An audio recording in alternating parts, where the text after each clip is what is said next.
Hello guys, तो मेरा नाम है नवीन सिंह भंडारी और आज हम लोग पढ़ने जा रहे हैं फिजिक्स का सेकंड लेक्चर एटम्स का।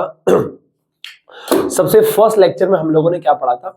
सबसे फर्स्ट लेक्चर में हमने एटम के बारे में पढ़ा था कि एटम क्या होता है। उसके बाद हमने रदरफोर्ड थॉमसन के बारे में पढ़ा था कि थॉमसन ने कैसे अपना एटॉमिक मॉडल दिया, कैसे थॉमसन ने बताया हमें कि जो एटम है वो एक वाटरमेलन की तरह है और उसके अंदर जो रेड वाला पार्ट है वो प्रोटॉन है, पॉजिटिव चार्ज है, और जो सीड्स है वो क्या है, इलेक्ट्रॉन्स है, नेगेटिव चार्ज एम्बेड हो रखा है किसके अंदर, पॉजिटिव चार्ज के अंदर, और यूनिफॉर्मली डिस्ट्रीब्यूट हो रखा है। लेकिन बाद में उसको रदरफोर्ड ने क्या करा, गलत साबित किया अपने गोल्ड फॉयल एक्सपेरिमेंट से। गोल्ड फॉयल एक्सपेरिमेंट हमने लास्ट क्लास में देख लिया था, है ना, रदरफोर्ड का। हमने गोल्ड फॉयल एक्सपेरिमेंट की ऑब्जर्वेशंस देख ली थी, कंक्लूजन्स देख लिए थे। अब हम आगे बढ़ने जा रहे हैं रदरफोर्ड मॉडल के अंदर ही। रदरफोर्ड मॉडल में हम देखेंगे क्या क्या, बहुत सारी चीजें यार देखने के लिए, जैसे कि क्या है, एक डिस्टेंस ऑफ क्लोजेस्ट अप्रोच है, उसके बाद इंपैक्ट पैरामीटर है, और तीसरा है एनर्जी। रदरफोर्ड ने एनर्जी तक निकाल के दे दी थी, एनर्जी भी निकाल दी थी, एनर्जी भी पता लग गई थी हमें, हाँ या ना। तो हम एनर्जी देखेंगे, ये सब चीजें देखेंगे, और इसके बाद लास्ट हम क्या करेंगे बेटा, ड्रॉबैक्स ऑफ रदरफोर्ड देखेंगे, रदरफोर्ड में क्या क्या कमियां रह गई थी जिसके चलते फिर बोर आए, है ना। ये तीनों ही एक दूसरे के स्टूडेंट्स थे, थॉमसन के स्टूडेंट थे रदरफोर्ड, रदरफोर्ड के स्टूडेंट थे बोर। अब एक दूसरे को इन्होंने क्या किया था, गलत साबित किया था, बराबर। यस, ऐसे मैं ऑफलाइन में पढ़ा रहा था, मैंने कहा बेटा देखो ऐसा है कि ना ये स्टूडेंट्स थे तो इन्होंने एक दूसरे को गलत साबित किया, तो देखो ये कितने बड़े साइंटिस्ट थे। कह रहे भैया आप भी कुछ करो, हम आपको गलत साबित करें, तो नहीं तो है ना, हम कुछ इसलिए नहीं कर पा रहे हैं भैया क्योंकि आप कुछ नहीं कर रहे हो, बेटा हम पढ़ा रहे हैं। देखो स्टार्ट कर रहे हैं। सबसे पहले आज का जो हमारे पास टॉपिक है वह distance of closest approach. Distance of closest approach, देखो डिस्टेंस ऑफ क्लोजेस्ट अप्रोच,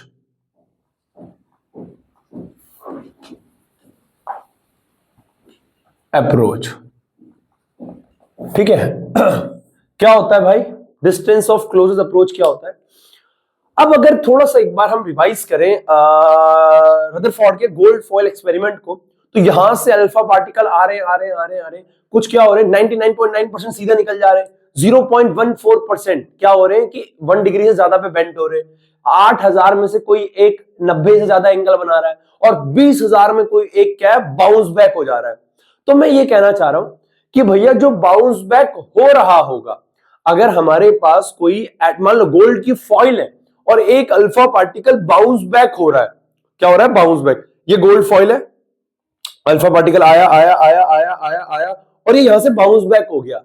हमें ये देखना है कि इसने कितने क्लोज जाके उसे अप्रोच किया था, डिस्टेंस ऑफ क्लोजेस्ट अप्रोच, कितने पास आकर ये बाउंस बैक हुआ था, इसी को कहते हैं डिस्टेंस ऑफ क्लोज अप्रोच। वो अल्फा पार्टिकल कितने पास आके बाउंस बैक हुआ, बराबर है। यस, स्टार्ट करें, वीडियो चल रहा है ना, सब ठीक है। Yes yes yes yes yes, ठीक है। इसको आपको सारे को रफ में नोट करना है, रफ में लेकिन नोट करना है साथ साथ, बराबर है। इसकी जो नोट्स है वो मैं आपको भेजूंगा, बराबर है। यस, ग्रुप में डाल दूंगा। डिस्टेंस ऑफ क्लोज अप्रोच कब भेजूंगा? शाम को 7 बजे, ठीक है। ओके, शाम को 7 बजे मुझे कॉल करेगा, मुझे भेज दूंगा, ठीक है। जो भी है भेज दूंगा मैं, शाम को 7 बजे तक ग्रुप में आ जाएंगे, ठीक है। हमारे पास क्या है, हमारे पास क्या है, ये मान लो हमारे पास एक एटम है। ये हमारे पास एक एटम है, ऐसा हमारे पास एक एटम है, ये एटम का न्यूक्लियस है। क्योंकि न्यूक्लियस की डिस्कवरी तो रदरफोर्ड कर चुका है, बराबर है ना। यस, ठीक है। और ये एटम है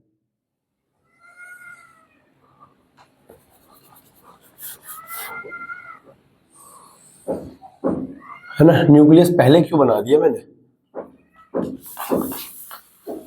बताओ। एक गोला मास्टर गोला बना देगा, ठीक है, ठीक है। अब ये रहा हमारा सेंटर में न्यूक्लियस। अब देखो भाई, ये न्यूक्लियस तो किसी का भी हो सकता है, मतलब ये हो सकता है कॉपर का, हो सकता है जिंक का हो, गोल्ड का हो, सिल्वर का हो, किसी का भी हो सकता है ये, है ना, किसी का भी न्यूक्लियस हो सकता है। तो अब न्यूक्लियस के अंदर कितना चार्ज होता है भैया? एक प्रोटॉन पे चार्ज होता है 1.6 इंटू 10⁻⁻19 कूलम। एक प्रोटॉन पे इतना चार्ज होता है, इतना चार्ज तो एक इलेक्ट्रॉन पे भी होता है। तो चार्ज ऑन प्रोटॉन हो या चार्ज ऑन इलेक्ट्रॉन हो, उसको हम ई से दिखाते हैं। किसे दिखाते हैं? ई से। तो एक प्रोटॉन पे चार्ज हो गया ई। अब इसके अंदर कितने प्रोटॉन होंगे ये डिपेंड करेगा इसका एटॉमिक नंबर क्या है। अगर मान लो ये कॉपर है तो इसका एटॉमिक नंबर 29, तो 29 प्रोटॉन होंगे। आयरन है तो एटॉमिक नंबर 56, सॉरी 27 सॉरी 26 यार, सॉरी 26, तो 26 प्रोटॉन होंगे। अरे बात समझ रहे हो? जैसे गोल्ड है तो 79 प्रोटॉन होंगे। तो यानी जेड क्या होता है? नंबर ऑफ प्रोटॉन बोलो या एटॉमिक नंबर बोलो, बात एक ही है। ये एटॉमिक नंबर या नंबर ऑफ प्रोटॉन बोल दूं, मतलब 10 नंबर ऑफ प्रोटॉन है और ये चार्ज ऑन 1 प्रोटॉन, तो 10 पे चार्ज आ जाएगा 10 से मल्टीप्लाई करके, समझ गए ना? यस। तो इसके न्यूक्लियस का चार्ज क्या है? Ze। आज के बाद कभी Ze में कंफ्यूज नहीं होना। Ze क्या है? चार्ज ऑन न्यूक्लियस, समझ गए? ठीक। अब यहां से क्या है हमारे पास? अल्फा पार्टिकल है, ये रहा, ये अल्फा पार्टिकल है। अल्फा पार्टिकल पे क्या चार्ज होता है? अल्फा पार्टिकल मैंने आपको बताया था He2+ होता है। तो ये बात आपको बता रखी है, 2+ है यानी 2+ है, तो इसके ऊपर चार्ज कितना हो गया? ये हो गया लेट्स सपोज Q1, तो ये कितना हो जाएगा? 2E। एक प्लस होता तो E, 2+ है तो 2E हो गया। ठीक है, ये गया इतना क्लोज, इतना क्लोज, इतना क्लोज, इतना क्लोज, इतना क्लोज, इतना क्लोज। मान लो ये ऐसे गया, डिस्टेंस ऑफ क्लोजेस्ट अप्रोच। एक अल्फा पार्टिकल ऐसे पास गया, पास गया, पास गया, एक टाइम के बाद जाके रुक जाएगा ना ये, तो ये ऐसे पास गया, पास गया, पास गया, पास गया, पास गया, पास गया, पास गया, इतना पास गया मान लो ये, है ना? और उसके बाद ये क्या हो गया? वापस बाउंस बैक हो गया। तो इसी को मैंने क्या बोला? Distance of closest approach, distance of close approach, कि इतने पास जाके तक इसने अप्रोच किया, इसको मैंने बोल दिया R0। What is R0? Distance of close approach, कितने पास जाके वो रुका, तेज आया, तेज आया, तेज आया, रुक गया, फिर वापस बाउंस बैक हो गया। यस, तो इस पे चार्ज है Ze, ठीक है ना? Ze, ठीक। अल्फा पार्टिकल यहां तक आया, ये हो गया R0, बराबर है? यस। अब थोड़ा दिमाग लगाते हैं, जब वो अल्फा पार्टिकल आ रहा था, जब वो चलना शुरू हुआ था, उसके पास सिर्फ एक चीज थी, काइनेटिक एनर्जी। कोई इसमें दो राय नहीं है। जब वो अल्फा पार्टिकल चलना स्टार्ट हुआ वहां से तेज की, उसके पास सिर्फ एक एनर्जी थी, क्या? Kinetic energy. क्योंकि जो भी हमने रेडियो एक्टिव एलिमेंट वहां रखा हुआ था, वो धड़ाधड़ अल्फा पार्टिकल निकाले जा रहा, निकाले जा रहा, निकाले जा रहा, ठीक है, निकाले। उसके पास एक चीज है, काइनेटिक एनर्जी। अब सोच के देखो, वो आ रहा है, तेज आ रहा, तेज आ रहा, तेज, काइनेटिक एनर्जी कम हो रही है क्योंकि न्यूक्लियस है, न्यूक्लियस में पॉजिटिव चार्ज है, तो ये न्यूक्लियस उस अल्फा पार्टिकल के पॉजिटिव चार्ज क्या करेगा? रिपेल, रिपेल कर रहा, रिपेल कर रहा, रिपेल कर रहा, वो तेज आ रहा है, रुक गया। क्या हो गया? रुक गया। अगर रुक गया यानी इतने पास आकर वो रुक गया, तो जितने पास आके वो रुका है, क्या इस बिंदु पे उसके पास काइनेटिक एनर्जी होगी? क्या इस बिंदु पे उसके पास काइनेटिक एनर्जी होगी? नहीं होगी, नहीं होगी, काइनेटिक एनर्जी जीरो हो जाएगी। तो वो शुरुआत वाली काइनेटिक एनर्जी कहां गई? मेरी बात समझ में आ रही है? Energy can neither be created nor be destroyed. तो भैया जो उसके पास काइनेटिक एनर्जी थी, वो अंत तक आते आते काइनेटिक एनर्जी कहां गई? इसका मतलब वो काइनेटिक एनर्जी किसी और एनर्जी में कन्वर्ट हो गई। अब वो एनर्जी कौन सी है? इसके ऊपर चार्ज है, तो ये अपने आसपास इलेक्ट्रिक फील्ड बना रहा होगा। अगर इलेक्ट्रिक फील्ड बना रहा होगा तो यानी कि इलेक्ट्रिक फील्ड में अगर कोई चार्ज आया तो उसमें पोटेंशियल एनर्जी लगेगी, इलेक्ट्रोस्टैटिक पोटेंशियल एनर्जी लगेगी। यानी मैं ये कहना चाह रहा हूं, उसकी जो काइनेटिक एनर्जी थी वो कन्वर्ट हो गई किसमें? पोटेंशियल एनर्जी में। यहां पे मैक्सिमम काइनेटिक एनर्जी थी लेकिन पोटेंशियल एनर्जी जीरो थी। जब वो नजदीक आ गया, काइनेटिक एनर्जी जीरो हो गई और सारी एनर्जी किसमें कन्वर्ट हो गई? पोटेंशियल एनर्जी में। क्या मेरी बात समझ में आ रही है? यस। तो according to law of conservation of energy, according to law of conservation of energy according to law of conservation of energy, या तो इसको ऐसे कर लो कि mechanical energy, initial mechanical energy constant conserve रहेगी फाइनल के बराबर, या ऐसे कर लो कि काइनेटिक एनर्जी सारी की सारी किस में कन्वर्ट हो गई? पोटेंशियल एनर्जी में, बराबर है? हाँ है ना? इसको दो तरीके से कर सकते हो आपकी मैकेनिकल एनर्जी, मैकेनिकल एनर्जी, अरे ये आता है आप लोगों को मैकेनिकल एनर्जी इनिशियल, ये ऐसे करके दिखाऊं या डायरेक्ट कर दूं? ये लंबा जाएगा, एक स्टेप इसमें और बढ़ेगा कि मैकेनिकल एनर्जी शुरुआत में काइनेटिक एनर्जी की वैल्यू होगी लेकिन पोटेंशियल एनर्जी जीरो होगी। बाद में ये बात उतनी पड़ती, तो मैं ऐसे लिख रहा हूं कि at r naught distance kinetic energy will be equals to potential energy. सही बात है, हाँ है ना, यस। तो मैं ये कहना चाह रहा हूं, ये काइनेटिक एनर्जी किसके बराबर हो जाएगी? पोटेंशियल एनर्जी के। काइनेटिक एनर्जी का फॉर्मूला क्या होता है? Half m v square. Half m v square, अरे यार अल्फा पार्टिकल का अपना एक मास भी, अपना एक चार्ज, अपनी एक वेलोसिटी भी अल्फा पार्टिकल के पास। और पोटेंशियल एनर्जी कौन सी? Electrostatic potential energy. Electrostatic potential energy का फॉर्मूला क्या होता है? K Q1 Q2 by are square. Are क्या है बेटा? एक मिनट, आर क्या है भाई? आर क्या है? R r naught. इतने पास आके रुका है ना, वो सारी पोटेंशियल एनर्जी कहां कन्वर्ट हुई जब इतने पास आ गया? तो आर नॉट का स्क्वायर बराबर है, यस। अब हमें आर नॉट निकालना है, सॉरी आर नॉट का स्क्वायर नहीं, आर नॉट आता है। पोटेंशियल एनर्जी क्या होती है? K Q1 Q2 by r naught. अरे आर नॉट का स्क्वायर तो इलेक्ट्रोस्टैटिक फोर्स होता है गधे। बात समझ में आ रही है? तो ये हो गया हमारे पास हाफ एम वी स्क्वायर के Q1 Q2 by r not. यहां से आर नॉट क्या हो जाएगा बेटा? वैसे पहले चार्ज की वैल्यू पुट कर देते हैं। ये आ गया half m v square is equal to k. Q1 कितना है बेटा? Q1 है हमारे पास 2E। एक तो मेरे 2 और Z में कंफ्यूज मत हो जाना भाई, है ना। और Q2 क्या है मेरे पास? ZE। इसका चार्ज कितना है? ZE। तो ZE मेरे 2 और इसमें कंफ्यूज मत हो जाना भाई, अपॉन में आर नॉट। तो यहां से क्या आ जाएगा? Half m v square is equal to k 2KE square या 2K ZE square divide by r naught. R naught ऊपर जाएगा,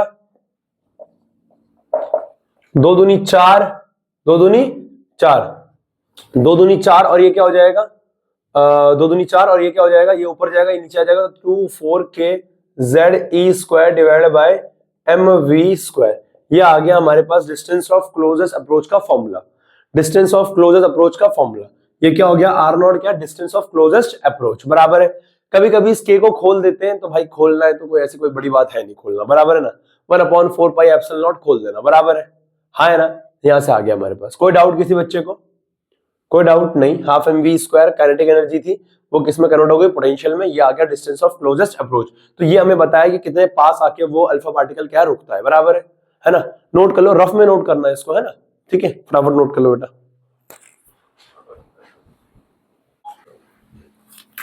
ओके, तो अगला जो हमारे पास टॉपिक है हमारे पास वो है इंपैक्ट पैरामीटर। सेकंड एक हमारे पास टॉपिक आता है इंपैक्ट पैरामीटर।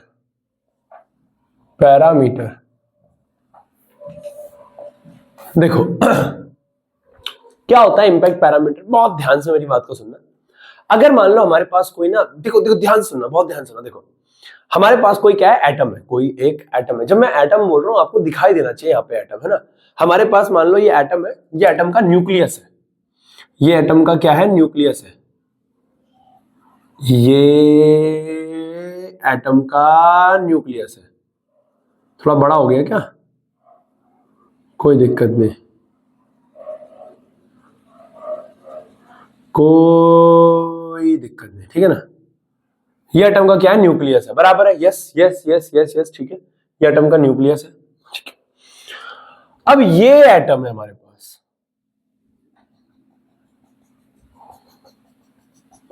फिर वही गलती कि पहले न्यूक्लियस बना दिया फिर एटम बना रहा हूं। इंसान गलती का पुतला है, गलती उससे हो ही जाती है ना। ये मान लो हमारे पास एटम है। उफ, हरे राम हरे कृष्ण हरे कृष्ण हरे कृष्ण। आओ देखो, ला ला ला ला ला ला ला। भाई साहब बनने से रहा मेरे से अब एटम। अगर एटम बन गया तो फिर ये न्यूक्लियस सेंटर में नहीं आएगा साला। क्या बात है भाई साहब, मैंने कहा था सेंटर में तो नहीं आएगा, लेकिन सही है भाई। जो भी है देखो भगवान की दया से, वो देखा ना, एक है बाबा की दया से, हाँ वैसे ही भगवान की दया से सब सही है। ये हमारे पास न्यूक्लियस है। ये क्या है? न्यूक्लियस है। अब इस न्यूक्लियस के पास, और ये हमारे पास एटम का स्ट्रक्चर है। अब हो क्या रहा है, यहां पे बहुत सारे अल्फा पार्टिकल आएंगे। मैं सबसे पहले बात कर रहा हूं अपने उस अल्फा पार्टिकल की जो सेंटर से होके आएगा। देखो ये जो अल्फा पार्टिकल की मैं बीम यहां से निकाल रहा हूं, यहां से अल्फा पार्टिकल है, पहला अल्फा पार्टिकल, अल्फा पार्टिकल। अब ये जो अल्फा पार्टिकल्स है, अगर जो सीधा आ रहा है, जो अल्फा पार्टिकल सीधा आ रहा होगा, वो ऐसे सीधा आ रहा होगा, वो तो भैया बाउंस बैक कर जाएगा, इसमें तो कोई दो राहे नहीं है कि वो तो अल्फा पार्टिकल क्या कर जाएगा भैया, बाउंस बैक कर जाएगा, पीछे चला जाएगा। डिस्टेंस ऑफ क्लोजेस्ट अप्रोच के बाद भैया बाउंस बैक कर जाएगा वो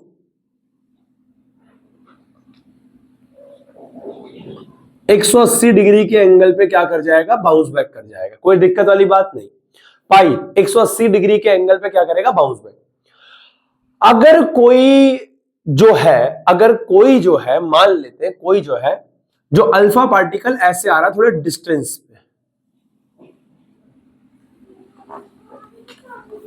जो अल्फा पार्टिकल ऐसे आ रहा है कुछ डिस्टेंस पे, ऐसे आ रहा है, अब ये न्यूक्लियस उस पर रिपल्शन का फोर्स तो लगाएगा ही लगाएगा। अरे भाई ये न्यूक्लियस में पॉजिटिव चार्ज, अल्फा पार्टिकल पे पॉजिटिव चार्ज, ये उसको रिपेल करेगा कि नहीं करेगा, करेगा। तो ये अल्फा पार्टिकल भैया ऐसे करके बाउंस बैक हो गया, ऐसे। सही बात है, और होना भी चाहिए भाई, क्यों ना हो, भला भला क्यों ना हो भैया। तो ये ऐसे बाउंस बैक हो गया। अब ये जो अल्फा पार्टिकल ऐसे आ रहा है, ये जो अल्फा पार्टिकल ऐसे आ रहा है, ये अल्फा पार्टिकल, अब ये न्यूक्लियस को भी रिपेल करेगा, तो वो थोड़ा मान लो ऐसे को रिपेल हो गया, ऐसे को, ऐसे रिपेल हो गया, ऐसे रिपेल हो गया, बराबर है, यस।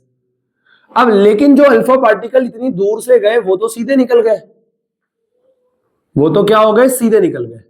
जो अल्फा पार्टिकल इतनी दूर से गए वो तो क्या हो गए, सीधे निकल गए।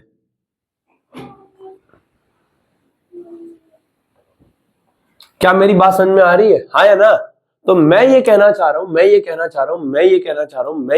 हूं कि हमारे पास क्या है, ये अल्फा पार्टिकल की पूरी बीम गई है, ये अल्फा पार्टिकल की पूरी क्या गई है, बीम गई है, हाँ या ना? अगर आप ध्यान से देखो, ये इतने एंगल अपने एक्चुअल पाथ से इतने थीटा एंगल बेंट हुई है, और ये अपने एक्चुअल पाथ से इतने थीटा एंगल बेंट हुई है, ये सीधे निकल गई है। अरे हाँ या ना? अरे वीडियो चल रही है भाई, साफ दिख भी रहा है ये। हाँ भाई दिख तो रहा है, थोड़ा बहुत नहीं दिख तो रहा है, बराबर है, ठीक है। तो मैं ये कहना चाह रहा हूं, ठीक है ना, मैं ये कहना चाह रहा हूं कि यहां पे क्या हुआ है, ये जो अल्फा पार्टिकल की बीम आई थी, ये जो अल्फा पार्टिकल की क्या आई थी, बीम आई थी, अल्फा पार्टिकल्स, ये जो अल्फा पार्टिकल्स की बीम आई है, कोई किसी एंगल में बैंड, कोई किसी सेंटर वाले को पकड़ो जो बिल्कुल सेंटर पे है, ये जो सेंटर पे गई थी, ये जो सेंटर वाली थी, क्या सबसे ज्यादा एंगल पे यही बेंट नहीं हुई है? हाँ, सबसे ज्यादा एंगल पे यही बेंट हुई है। इससे ऊपर वाली को देखो, ये थोड़े कम एंगल पे, ये और कम, ये और कम, ये तो बिल्कुल 0 0 पे बेंट हुए, हाँ है ना?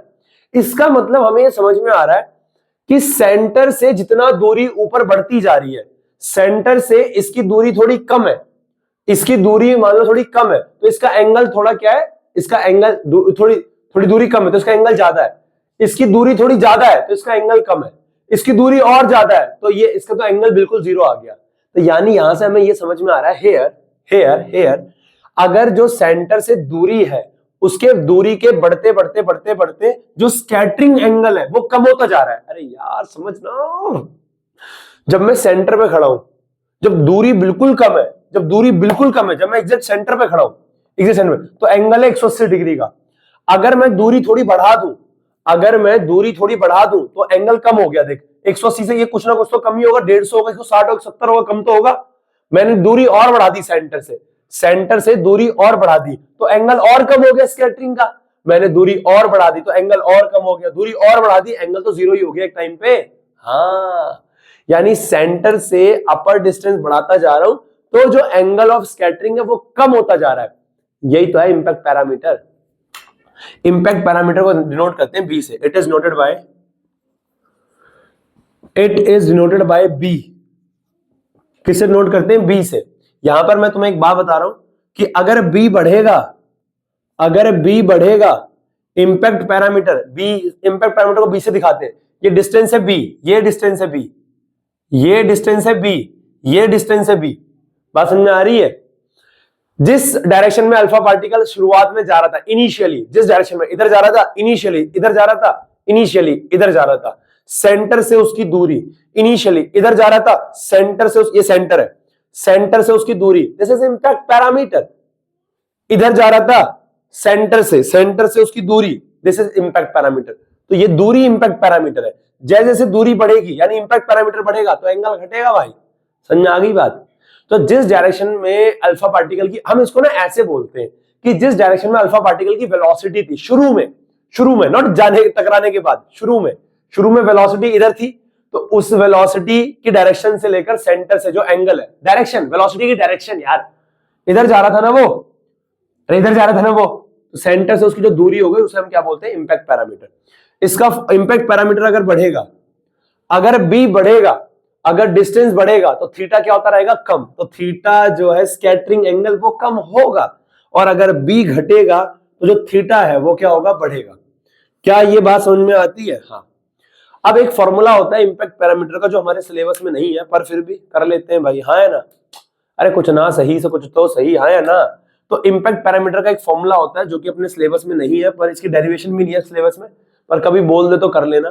ये होता है K ZE² cot θ/2 divide by kinetic energy of alpha particle. ये इंपैक्ट पैरामीटर का फॉर्मूला होता है K ZE² cot θ/2 divide by kinetic energy of alpha particle बराबर है। अब भैया याद रखना, कॉट है, कॉट बेटा, कॉट तुम्हें पता होगा, कॉट 10 होता है, 1/10 होता है, 10 का उल्टा होता है, हाँ है ना।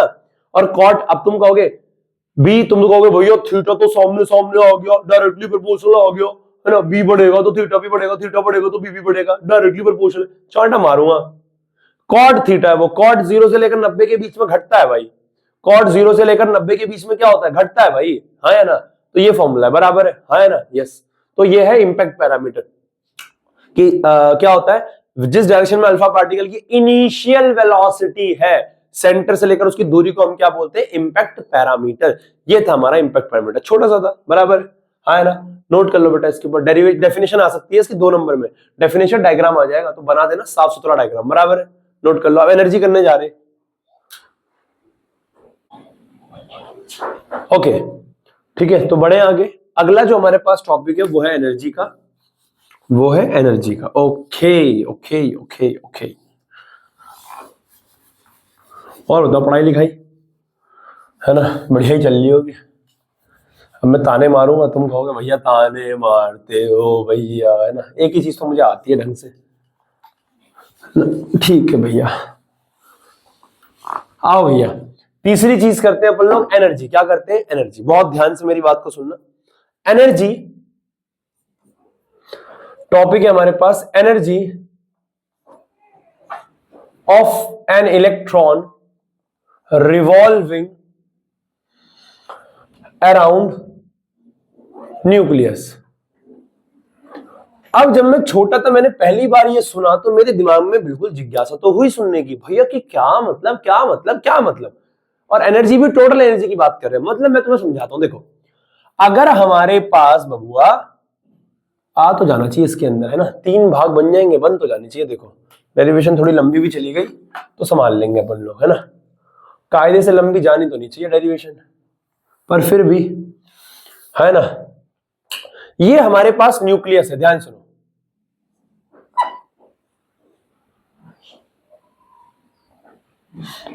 ये हमारे पास न्यूक्लियस है। अब इस न्यूक्लियस के अंदर क्या है, ये न्यूक्लियस है और ये शेल है, मान लो। फिर वही गलती मास्टर, क्या बात है भाई साहब, गोला बन गया, बिल्कुल सही। ये न्यूक्लियस है, हाँ है ना, ये न्यूक्लियस और ये शेल है। अब ये इलेक्ट्रॉन है एक, ये क्या है, एक इलेक्ट्रॉन। अब ये इलेक्ट्रॉन चक्कर काट रहा है भाई साहब v वेलोसिटी से, रिंग रिंग रिंगा रिंग रिंग रिंगा घूम रहा है। अब जब मैंने पहली बार ये सुना, मैंने कहा रदरफोर्ड भैया तुम एक बात बताओ, तुम तो बता रहे हो कि इलेक्ट्रॉन जो है वो शेल के चारों तरफ चक्कर काट रहा। कह रहा हाँ काट रहा है भाई, काट रहा सब काट रहा है। मैंने कहा ठीक है, मान गए, चलो। तो अब एक बात बताओ, एनर्जी का क्या सिस्टम है। तो मेरी बात को बहुत ध्यान सुनना, तुम खुद निकाल लोगे। अगर ये इलेक्ट्रॉन जो है, ये जो न्यूक्लियस है, कोई भी एटम हो गया, उसका जो न्यूक्लियस होगा उस पर कितना चार्ज होता है, ZE। भाई देखो ये तो गधे को भी पता है, जब मैं ये बात बोलता हूँ ये गधे को भी पता है, और फिर मैं अपने आप लिख रहा होता हूँ तो मुझे थोड़ा सा ऐसा थोड़ा अजीब लगता है। तो लेकिन ये आदत हो गई है, गधे, ये तो ऐसे कोई भी सवाल कर रहा हूं मैं, इसका जवाब तो गधा भी जानता है, और फिर मैं उस जवाब लिखने लग जाता हूँ, है ना। तो ठीक है, तो इसका न्यूक्लियस का चार्ज क्या है, ZE। न्यूक्लियस का चार्ज क्या है, ZE, ठीक है। तो इसका चार्ज हो गया ZE। इलेक्ट्रॉन रिवॉल्व कर रहा है, इलेक्ट्रॉन पे चार्ज है E। अब ध्यान से मेरी बात को सुनो, बहुत ध्यान से, बहुत ध्यान से। मैं ये कहना चाह रहा हूं, अगर ये न्यूक्लियस पे चार्ज है Zd, न्यूक्लियस पे चार्ज है Zd चार्ज है, न्यूक्लियस में क्या है, प्रोटॉन है, प्रोटॉन यानी पॉजिटिव चार्ज, पॉजिटिव चार्ज अपने अंदर से इलेक्ट्रिक फील्ड निकाल रहा होगा, जो कि हमने चैप्टर नंबर 1 में पढ़ रखी है कि पॉजिटिव चार्ज अपने अंदर से क्या निकालता है, इलेक्ट्रिक फील्ड निकालता है। तो ये पॉजिटिव चार्ज अपने अंदर से क्या निकाल रहा होगा, इलेक्ट्रिक फील्ड। क्या निकाल रहा होगा, इलेक्ट्रिक फील्ड, हाँ है ना, यस। अगर ये इलेक्ट्रिक फील्ड निकाल रहा होगा और एक इलेक्ट्रॉन जिसके ऊपर चार्ज है, एक इलेक्ट्रॉन जिसके ऊपर चार्ज है, इसकी रेंज में है, जो कि बिल्कुल इसकी रेंज में है, हाँ है ना, जो कि बिल्कुल इसकी क्या है, रेंज में है, और इसकी रेंज में रिवॉल्व कर रहा है, इसकी रेंज में क्या कर रहा है, रिवॉल्व कर रहा है, तो यानी उसमें पोटेंशियल एनर्जी तो लग रही होगी, उसके पास इलेक्ट्रोस्टैटिक पोटेंशियल एनर्जी होगी, उसके पास इलेक्ट्रोस्टैटिक पोटेंशियल एनर्जी होगी। क्या मेरी बात समझ में आई? तो मैं ये कहना चाह रहा हूं, ये इलेक्ट्रॉन जो इस न्यूक्लियस की इलेक्ट्रिक फील्ड के अंदर है, मौजूद है, अगर एक प्लस क्यू चार्ज की इलेक्ट्रिक फील्ड में अगर कोई छोटा सा एक क्यू चार्ज है, तो उसके पास पोटेंशियल एनर्जी होगी उसके वजह से, हाँ है ना, यस। उसी प्रकार से मैंने ये बोला कि अगर कोई इलेक्ट्रॉन रिवॉल्व कर रहा है तो भैया उसके पास पोटेंशियल एनर्जी होगी, क्योंकि वो इसकी इलेक्ट्रिक फील्ड के अंदर आ रहा है। इसका मतलब इस घूमते हुए इलेक्ट्रॉन के पास पोटेंशियल एनर्जी है, वो भी कौन सी, इलेक्ट्रोस्टैटिक पोटेंशियल एनर्जी। ऐसा ही तो हमारे सोलर सिस्टम के अंदर भी है कि सूरज बीच में है और पृथ्वी चारों तरफ अगर चक्कर काट रही है, और भैया उसके पास क्या होगी, उसकी ग्रेविटेशनल पोटेंशियल एनर्जी। बात समझ में आ रही है? यस। एक सेकंड, चलो पोटेंशियल एनर्जी है मान गए, लेकिन इलेक्ट्रॉन चक्कर काट रहा है, इलेक्ट्रॉन के पास वेलोसिटी है, यस वेलोसिटी है। अगर किसी चीज के पास वेलोसिटी है और उसके पास मास भी है, तो उसके पास क्या होगी, काइनेटिक एनर्जी, काइनेटिक एनर्जी भी होगी इलेक्ट्रॉन के पास। यानी हम यहां से समझे, घूमते हुए इलेक्ट्रॉन के पास दो चीजें, एक तो काइनेटिक एनर्जी और एक क्या है, पोटेंशियल एनर्जी। बात समझ में आ रही है? यस। अब मैंने कहा निकालो बे, जब पता लग गया कि पोटेंशियल है, काइनेटिक है, तो निकाल लेना नाले। तो मैं ये कहना चाह रहा हूं, पहले पोटेंशियल निकाल लेते, आसान है। तो potential energy, potential energy of an revolving electron in a shell, बराबर है। तो भाई पोटेंशियल एनर्जी का सिंपल फॉर्मूला होता है K Q1 Q2 by R, K Q1 Q2 by R, हाँ है ना, इलेक्ट्रोस्टैटिक पोटेंशियल एनर्जी का। तो पोटेंशियल एनर्जी क्या हो जाएगी, K Q1 क्या है, Ze, Q2 क्या है, E, माइनस E बे, minus E, number of proton Z, charge on proton E, लेकिन इलेक्ट्रॉन पे चार्ज माइनस E होता है बे। पोटेंशियल एनर्जी से स्केलर क्वांटिटी विद साइन रखना पड़ता है लाला, क्या बबुआ, हाँ का हुईल। और दोनों के बीच का सेपरेशन लेट्स सपोज कितना है, R है, दोनों के बीच का सेपरेशन कितना है, R है, कोई डाउट भाई नहीं। तो यहां से पोटेंशियल एनर्जी कितनी आ जाएगी, K ZE² माइनस का अपॉन में R, समझ गए, इसको 1 बोल दूं, minus K ZE² bye R। याद रखना ये डेरिवेशन आगे बोर के अंदर भी आएगी, बोर भी एनर्जी निकलवाएगा, है ना, ये डेरिवेशन काम आएगी आगे, सुनते रहना, ठीक है। ये आ गई हमारे पास क्या, पोटेंशियल एनर्जी। अब अगर मैं बात करूं काइनेटिक एनर्जी की, काइनेटिक एनर्जी का फॉर्मूला होता है हाफ mv²। हाफ mv² कहां देखने को मिलता है तुम्हें, पता नहीं यार कहां देखने को मिलता है। अब मेरा एक सवाल तुमसे ये है कि ये इलेक्ट्रॉन रिवॉल्व कर क्यों रहा है, भैया यार कैसी बात कर रहे हो, मतलब ये इलेक्ट्रॉन रिवॉल्व कर क्यों रहा है। पहला सवाल हमारा बोर के पास भी यही था, बोर कह रहा हूं रदरफोर्ड के पास, कि रदरफोर्ड न्यूक्लियस जब है और न्यूक्लियस के पास पॉजिटिव चार्ज है, न्यूक्लियस के पास पॉजिटिव चार्ज है और ये इलेक्ट्रॉन के पास नेगेटिव चार्ज है, तो ये रिवॉल्व कर क्यों रहा है, चला जाना उसके पास, आए ना। तो मैं कहना चाह रहा हूं, ये अगर इलेक्ट्रॉन रिवॉल्व कर रहा है और अगर कोई चीज चक्कर काट रही है, उदाहरण के तौर पे अगर एक रस्सी पे मैं पत्थर बांध दूं, ये मान लो रस्सी है और इस पे एक पत्थर बांध दिया गया और रस्सी को घुमाया जा रहा है, तो ये रस्सी, ये पत्थर घूम क्यों रहा है, ये पत्थर घूम क्यों रहा है, क्योंकि ये पत्थर जो कि रस्सी से बंधा हुआ है, अगर ये सर्कुलर मोशन कर रहा है, तो सर्कुलर मोशन में एक फोर्स लगता है जिसका नाम है सेंट्रीपिटल फोर्स। जिस फोर्स का नाम क्या है, सेंट्रीपिटल फोर्स। और सेंट्रीपिटल फोर्स का खुद का कोई अस्तित्व होता नहीं है, वो तो कोई दूसरा बंदा प्रोवाइड कराता है। तो वो प्रोवाइड, जब मैं रस्सी को घुमा रहा हूं पत्थर पे बांध के, तो दूसरा फोर्स, वो सेंट्रीपिटल फोर्स कौन प्रोवाइड कर रहा है? टेंशन। कौन प्रोवाइड कर रहा है? टेंशन। रस्सी के अंदर क्या डेवलप हो रही है? टेंशन, टेंशन, टेंशन डेवलप हो रही है, जो उसको रिवॉल्व करा रही है। वो प्लैनेट जो सूरज के चारों तरफ घूम रहा है, सर्कुलर मोशन कर रहा है, तो वहां पे सेंट्रीपिटल फोर्स कौन प्रोवाइड कर रहा है? ग्रेविटेशनल, है ना, ग्रेविटेशनल फोर्स को खींच रहा है कि भैया नहीं नहीं भाग मत जाइयो। उसी प्रकार से अगर मैं तुमसे बोलूं कि ये चार्ज जो न्यूक्लियस के चारों तरफ घूम रहा है, जो कि सर्कुलर मोशन कर रहा है, तो इसे सर्कुलर मोशन कर रहा है, तो सेंट्रीपिटल फोर्स कौन प्रोवाइड कर रहा है? That is electrostatic force. Electrostatic force यहां पे क्या प्रोवाइड कर रहा होगा? Centripetal force. यस, तो मैं ये कहना चाह रहा हूं here, for revolving of an electron, centripetal force is provided by electrostatic force of attraction. Electrostatic force centripetal force provide कर रहा होगा। यस, क्या होगा? यानी F centripetal, बेटा अपनी ना ऐसा करियो, अपनी क्लास 11th की ग्रेविटेशन की नोट्स की कॉपी खोल के देखियो, ग्रेविटेशन में करा रखा है ये। ग्रेविटेशन छोड़, ग्रेविटेशन करो, सॉरी, जब मैंने आपको सर्कुलर मोशन कराया क्लास 11 में एनएलएम में, तो उसके अंदर भी एनएलएम के अंदर ही करा था सर्कुलर मोशन, उसके लास्ट में, तो वहां आपको ये करा रखा है, ये एग्जांपल करा रखा है आपको, और ये भी बोला था कि क्लास 12th आएगी वहां पढ़ाया जाएगा आपको ये।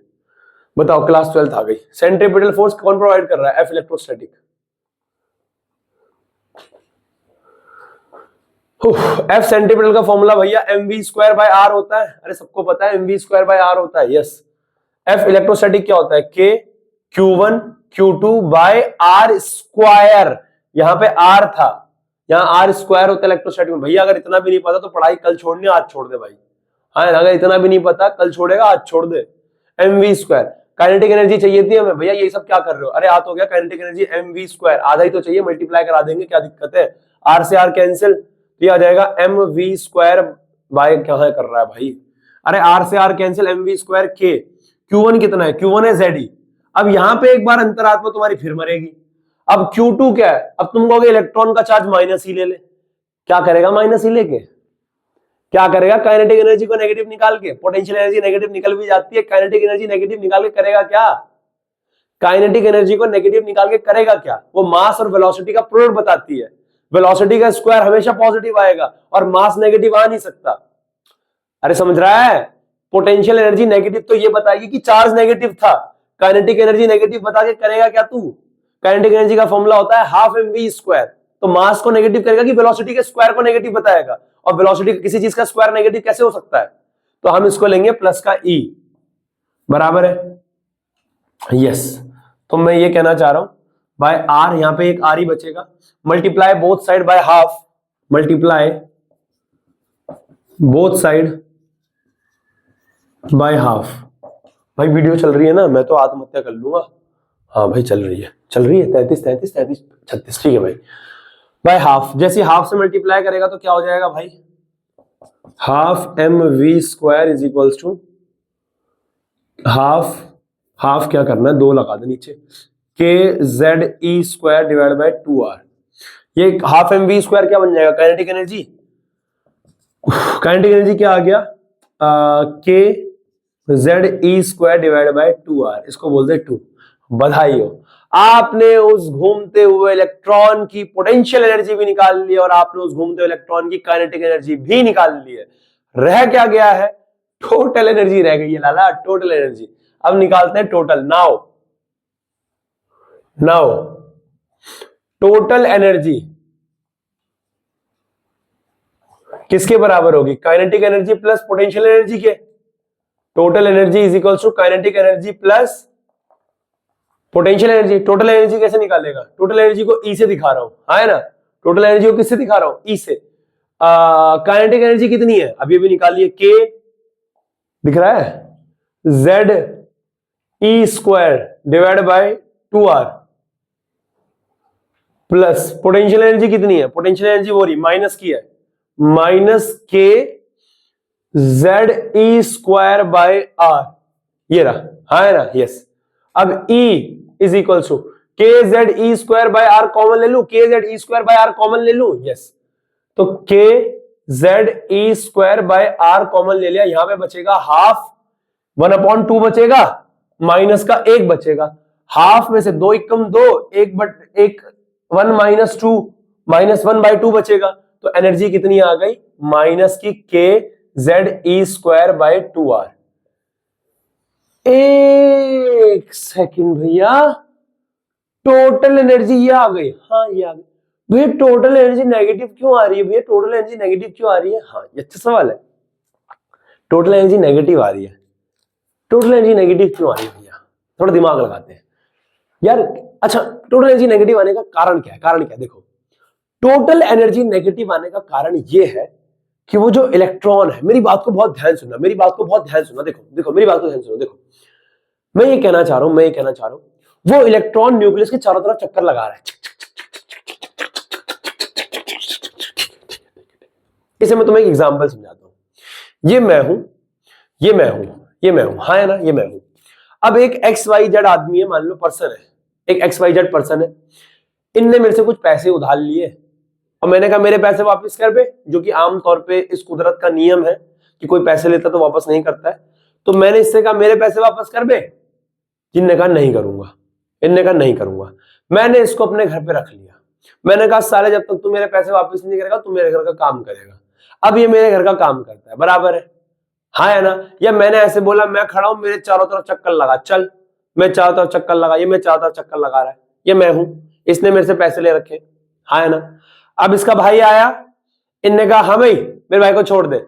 मैंने कहा अगर तू चाहता है इसको छोड़ दूं तो इसने जो मेरे से पैसे लिए वो वापस कर, वो क्या कर, वापस कर। तो ए जब वो पैसे वापस करेगा तो ये इसको लेके जा सकता है। कहानी से क्या समझ में आया, ध्यान सुनना। ये ई नेगेटिव आया, ये चक्कर इसलिए लगा रहा है क्योंकि इसके पास माइनस की एनर्जी है। टोटल माइनस एनर्जी होने का मतलब है बाइंडिंग एनर्जी। ये इलेक्ट्रॉन इसलिए बाइंड हो रखा है साला क्योंकि इसके पास टोटल एनर्जी नेगेटिव है।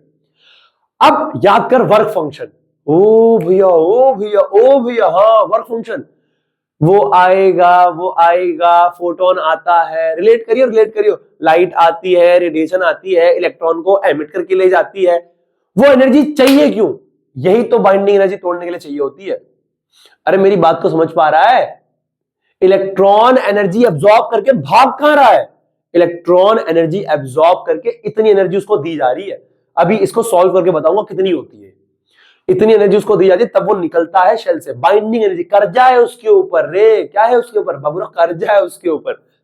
मैं ये कहना चाह रहा हूं, ये माइनस एनर्जी ये बता रही है कि उसको भैया बाहर निकालने के लिए इतनी एनर्जी देनी पड़ेगी। बाइंड हो रखा है, वो बाइंडिंग एनर्जी उसके पास माइनस है, क्या है, नेगेटिव है, बराबर है, हाँ है ना, यस ठीक है ना। ये नेगेटिव एनर्जी बता रहा है कि वो बाइंड हो रखा है उसके साथ, बराबर है ना, हाँ ठीक है।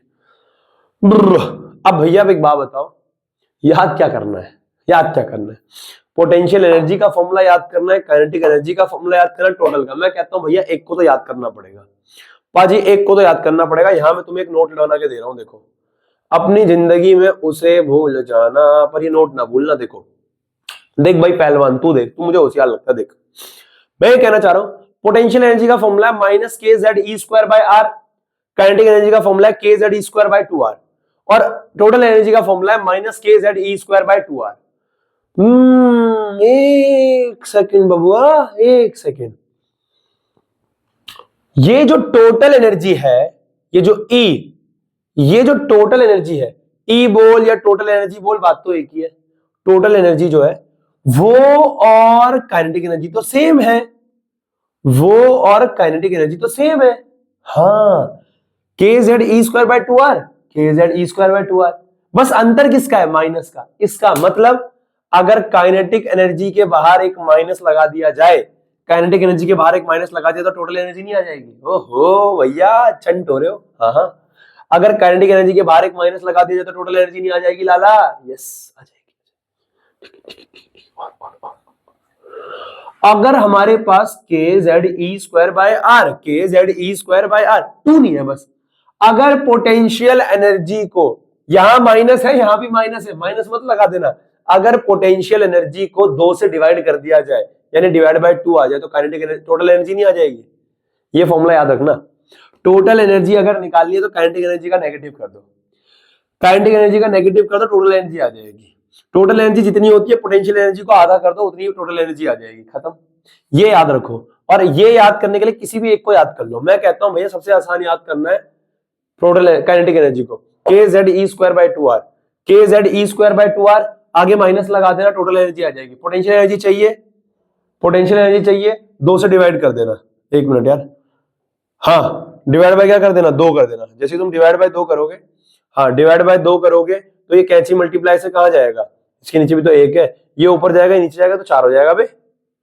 ओए बाबू ये क्या कर रहा है बे तू? पोटेंशियल एनर्जी हमारे पास, अबे ओ गधे, अगर ये मेरे पास पोटेंशियल एनर्जी है, हाँ सही तो है, इसको 2 से डिवाइड कर देगा ना, हाँ सही तो है, हाँ सही तो है। अच्छा काइनेटिक एनर्जी अगर तेरे पास है तो पोटेंशियल निकाले, 2 से मल्टीप्लाई नहीं करेगा गधे, इसको कंपेयर करेगा, 2 से ऊपर भेजेगा तो 2 से 2 कट जाएगा, सही तो है, हाँ सही है। ये फॉर्मूला याद रखना, बराबर है। तुमने मुझे ओब्लेस कर दिया था भाई, बराबर है भाई। तो ये तो हमारे पास एनर्जी टोटल बराबर है। अब बात करते हैं, इतना सब कुछ करने के बाद देखो, इंसान किसी के लिए कुछ भी करे ना, दूसरा इंसान उसके अंदर कमियां निकाले देता है ना यार। अरे हाँ यार, वो कहते हैं ना कि कुछ तो मजबूरियां रही होगी उसकी, यूं ही कोई बेवफा नहीं होता। क्या बात है भैया, क्या बात है, ये बात है भैया, नोट कर ले भाई, काम कर ले, जल्दी कर भाई। ओके सो गाइस, हमारे पास लास्ट टॉपिक है जिसका नाम है ड्रॉबैक्स, है ना भाई। कितना भी कर लो यार, कुछ ना कुछ कमियां तो रह जाती है। तो अगला जो हमारे पास टॉपिक है वो है ड्रॉबैक्स, लिमिटेशन, है ना। ये सी है बेटा, है ना, पहचान में आ ही जाता होगा सी तो तुम लोगों को। ड्रॉबैक्स ऑफ रदरफोर्ड क्या है भाई? रदरफोर्ड की कमियां बता दो भाई, क्या है, हमें भी बता दो भाई रदरफोर्ड की कमियां क्या है। तो रदरफोर्ड की जो कमियां हैं, जो ड्रॉबैक्स हैं, वो क्या है, बहुत ध्यान से मेरी बात को सुनना। देखो जो पहला ड्रॉबैक रदरफोर्ड का वो ये है कि रदरफोर्ड ने ये बोला कि, मेरी बात को बहुत ध्यान सुनना, कि ये जो न्यूक्लियस है,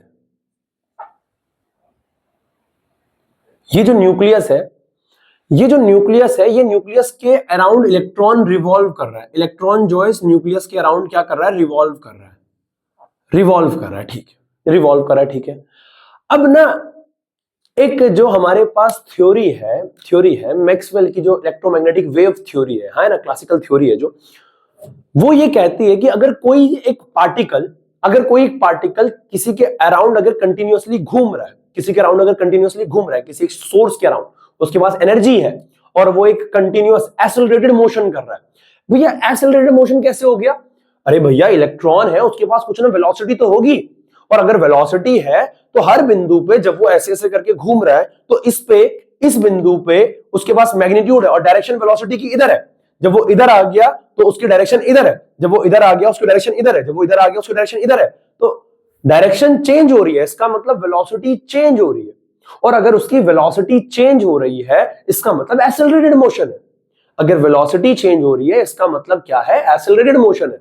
और मैक्सवेल ने ये बोला इलेक्ट्रोमैग्नेटिक वेव थ्योरी में कि अगर यहां पर हमारे पास कोई एक्सेलरेटेड मोशन है तो कोई भी जो पार्टिकल है वो अपनी एनर्जी रिलीज करेगा, एमिट करता रहेगा कंटिन्यूअसली, ठीक है। आप ये कहना चाह रहे हो भैया कि अगर इलेक्ट्रॉन ऐसे ऐसे चक्कर काट रहा है, ऐसे ऐसे गोल गोल गोल गोल गोल गोल गोल गोल चक्कर काट रहा है, तो वो कंटिन्यूअसली अपनी एनर्जी एमिट करता रहेगा? यस बिल्कुल करेगा, वो कंटिन्यूअसली अपनी एनर्जी एमिट करेगा। और अगर वो अपनी एनर्जी एमिट कर रहा है कंटिन्यूअसली, तो उसकी एनर्जी तो भैया धीरे धीरे कम होती रहेगी। हाँ उसकी एनर्जी धीरे धीरे कम होती रहेगी, तो भैया धीरे धीरे कम होती रहेगी तो उसका चक्कर भी तो छोटा होता रहेगा, चिक चिक चिक चिक चिक चिक चिक चिक, वो तो पास आ जाएगा। हाँ यही तो दिक्कत थी इसके साथ रदरफोर्ड के साथ दिक्कत ये थी कि रदरफोर्ड ने बोला कि वो कंटिन्यूअस चक्कर काट रहा है, तो भैया मैक्सवेल की थ्योरी बीच में आई कि भैया फिर तो वो एक टाइम के बाद न्यूक्लियस के अंदर धंस जाना चाहिए। तो भैया वो कंटिन्यूअसली अपनी एनर्जी रेडिएट कर रहा होगा और एक टाइम के बाद क्या होगा, वो न्यूक्लियस के अंदर धंस जाएगा। हाँ है ना, बराबर है। तो ये पहला ड्रॉबैक था कि भैया अगर वो चक्कर काट रहा है, जैसा कि आप बता रहे हो कि वो न्यूक्लियस के चारों तरफ चक्कर लगा रहा है इलेक्ट्रॉन, तो भैया मैं जो थ्योरी थी ना इलेक्ट्रोमैग्नेटिक वेव थ्योरी, उसके मुताबिक तो धंस जाना चाहिए, और ऐसा नहीं हुआ। ये पहला ड्रॉबैक था और ऐसा नहीं होता है ना। तो ये पहला ड्रॉबैक था उसका कि वो ये नहीं बता पाया कि इलेक्ट्रॉन असल में है कहां। तो भैया आप कह रहे हो इलेक्ट्रॉन बाहर नहीं है, बाहर है। अब पता है जब भोर आएगा ना, भोर इतना चंट आदमी था ना, इतना चंट आदमी था, लिमिट नहीं है जिसकी कोई। बात समझ में आ रही? भोर समझाऊंगा तुम्हें अगली क्लास में। बड़ा चंट था। भोर को भी पता है, दुनिया जानती है, समाज जानता है कि इलेक्ट्रॉन, अरे सबको पता है ना। गली में जो चीनू घूम रहा है हमारे, है ना, जो गली में कुत्ता भी घूम रहा है उसको ही पता है कि एटम के बाहर इलेक्ट्रॉन रिवॉल्व कर रहा है। पर थ्योरी में क्या समझाओगे? अरे किसमें? थ्योरी में क्या समझाओगे कि इलेक्ट्रॉन कैसे घूम रहा है? ये बात थी। तो भोर बड़ा चंट था, उसने समझाया हमें। उसके बाद अगला एक और ड्रॉबैक क्या था इसका, ये स्पेक्ट्रम को नहीं समझा पाया था। स्पेक्ट्रम को एक्सप्लेन नहीं कर पाया था। किसको? स्पेक्ट्रा को। जो स्पेक्ट्रम बन रहा था उसको ये एक्सप्लेन नहीं कर पाया था। भैया स्पेक्ट्रम कैसा बन रहा था? अरे स्पेक्ट्रम जैसा आपने पढ़ा होगा, लाइमन सीरीज, बाल्मर सीरीज, है ना। तो वो स्पेक्ट्रम ये एक्सप्लेन नहीं कर पाया था, उसको बाद में बोर ने समझाया। बराबर है? जब समझाऊंगा तब बताऊंगा कि क्या था स्पेक्ट्रम। बराबर है? हाँ है ना। तो ये इसके ड्रॉबैक थे दो। यहां पे हमारा रदरफोर्ड होता है खत्म। आपका आज का होमवर्क है, आपका फिजिक्स का, आपका आज का होमवर्क है, आपको एक सैंपल पेपर फिजिक्स का सॉल्व करना है। क्लियर है? हाँ है ना। एक आपको सैंपल पेपर सॉल्व करना। आपने मेरे को एक भी सैंपल पेपर सॉल्व करके नहीं भेजा ना बेटा। बहुत बढ़िया बेटा, आप बहुत उम्दा काम कर रहे हो। 2024 का सॉल्व कर लेना, अगर वो 24 वाला सॉल्व कर 23 वाला सॉल्व कर लेना। बराबर है? हाँ है ना। और बराबर है? ठीक है ना। ओके बाय बच्चा, टेक केयर।